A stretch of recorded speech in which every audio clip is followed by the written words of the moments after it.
The usual suspects took care of business for the Seattle Seahawks when it came to rushing the passer against the New York Jets.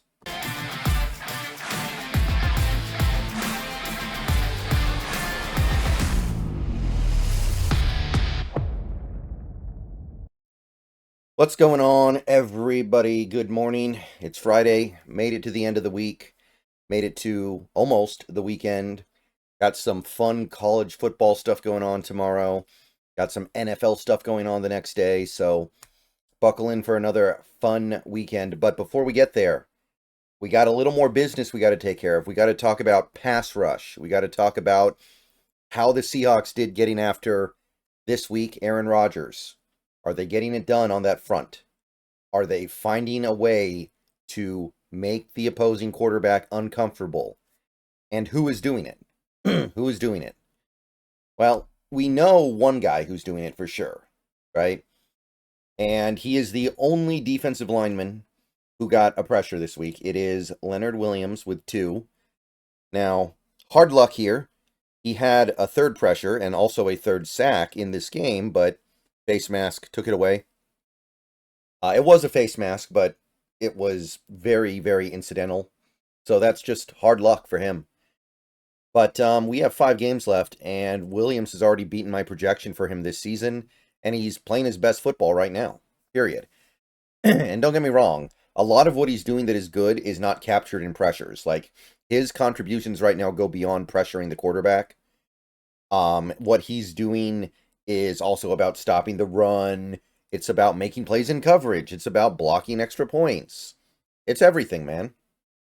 And good thing we have him, because as you can see, I mean, only 5 defensive linemen are really playing for this team at this point. Murphy, who hasn't gotten a pressure in, 9 games now? According to PFR. I know PFF would disagree. Jaron Reed, who is probably running out of gas a little bit here. He is an older player, and I'm not surprised that he is kind of chugging into the station here. He's almost met my season projection, by the way. He's only like 3 off, so he has a good chance of getting there. And then you have Hankins, who is not a pass rusher, and Roy Robertson Harris, who is just a guy, basically. So, good thing we got Leonard, or else this defensive line wouldn't be doing much of anything right now. And it's definitely something that... Look, Murphy should get better next year, right? He's young. Murphy's young. So that should help a lot, just Murphy improving from year 1 to year 2. But we may have to do something here to get another guy in-house who can get after the quarterback. Nothing from the linebackers. Ernest Jones still being shut out. Knight had a nice little 2-game streak here of pressures, but nothing this week. So, excuse me. So let's just skip ahead to the edge rushers, where we actually did pretty well this week. Boye Mafe had 1 pressure. Still not playing as well as he was playing early in the season, but still effective, still getting it done. Derek Hall had 2 pressures in this game. He missed a couple of tackles, so I'm not going to say he played great, but he's better this season than I was expecting, I think. I feel pretty comfortable saying that at this point. Derek Hall has exceeded my expectations as a second-year player based on his first year. And Draymond Jones, and as weird as it is, he has kind of become the other usual suspect. Leonard Williams is getting a lot of pressure on quarterbacks.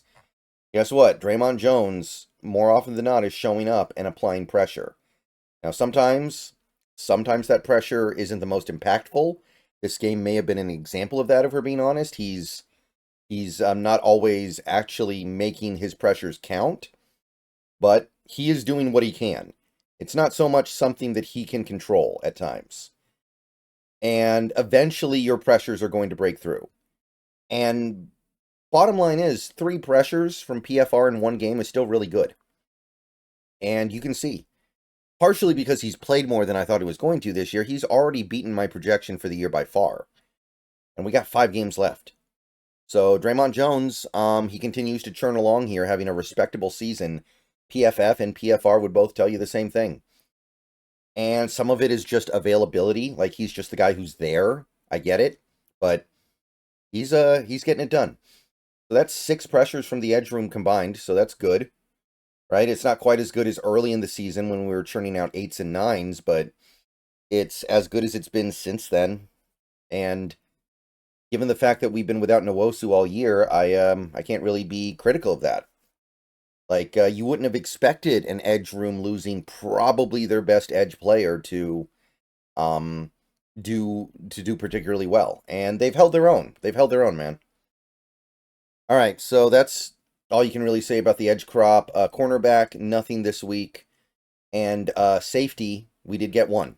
Our first one of the year. First safety pressure of the season, Coby Bryant. And it came on the final Jets offensive play of the game to help seal the win. I mean, he's unblocked, right? Obviously, he has a pretty free run at Rodgers, but he does his job. That's all you can ask for. So Coby Bryant gets his first pressure of the season. I believe he had 1 or 2 as a rookie. So it's not his first pressure of his career, but good to see.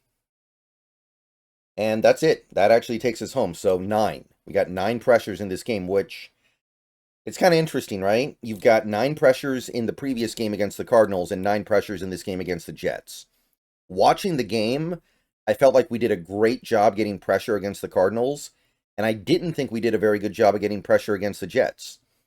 So, kind of interesting how that shakes out sometimes, and that could speak to PFR just being a little inaccurate with their numbers. That's possible. But I think it's kind of interesting how that evened out that way, because, again, I felt like our pressure was on point against the Cardinals. I thought we were going to get like 15 or something, and we got 9. And then in this Jets game, I thought it was going to be more like 6. I really felt like Rodgers had all day back there for a lot of those plays. I felt like we were not doing a good job getting him off the spot, and we so it is. We did. So we're well off pace. I mean, bottom line is this is not what I was hoping for this year. I was hoping to get to about 200. We're going to be probably getting to about 150, 160. Now, I will say, obviously that number assumed that Nwosu was going to be good this year, and he hasn't been available. But there are a few other things going on here as well. Like, Mafe didn't really take that next step. I was hoping this might be the year where Mafe becomes a star. Instead, I wonder if this year has kind of exposed that Mafe's just good.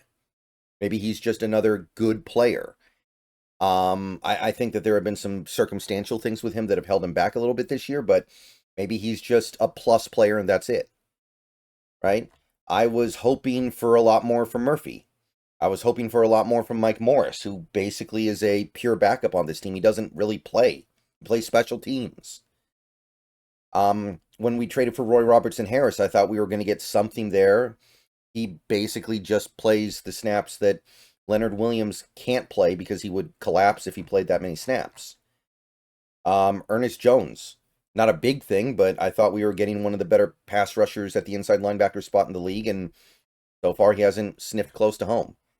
So it's not just Nwosu. There's some other stuff going on here, but I will say, I think that I've seen enough positive signs here from the Seahawks pass rush to where, even though this year hasn't come out exactly the way I was hoping, I feel like next year it's going to be a lot better. We're going to probably replace, I mean, as much as Draymond Jones has been serviceable this year, I think we're going to get somebody more dynamic to replace him. We're going to get more out of Nwosu or Nwosu's replacement, and a full year of Ernest Jones will also help because he's a good pass rusher. All right, see you guys later. Go Hawks.